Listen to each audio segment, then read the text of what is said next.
करी भाकुड़िया माछर तरकारी।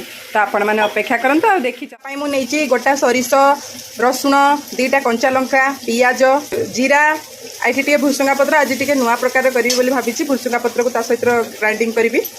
आ देखो ये मु टमाटो काटिकी नहीं ताको प्यूरी करी। मु करेई तेल नहीं कि माछ को भाजी नेली भल भाव में माछ भजा हो गला। एबे मु तरकारी करी जो बड़ी पड़ता तेल से मुझे जीरा आउ सुखिला लंका को नहीं पकईदे बाटिकी रखी था मसला को पियाज रसुण अदा जो बाटिकी रखी ताकि पकई भल भाव में कषिदे मसला को लंका और हलदी देदेली। लंका गुंडा आम घरे ही तैयारी करूँ आम प्रायतः सब माने गुंड मसला आमर घरे ही प्यूरी को पकईदेली मोर हो गला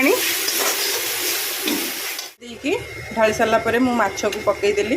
माछ भी टिके माने पानी देकी ये देखो पानी दे सारापर जो पानी फुटीगला फुटिला मु माछ को पकईदेली। माछर झोलटा भारी भल लगे आपण मानकु केमिति लगे निश्चय पूर्व देखो ये मु धनिया पत्र को आपण मैंने काटिकी दौथे मुझे हेमदस्तार छेची देजी। देखो प्रिपेयर हो गला मोर भाकुर माछर झोल केमिति लागुची निश्चय कमेंट करेंगे। थैंक यू जय जगन्नाथ।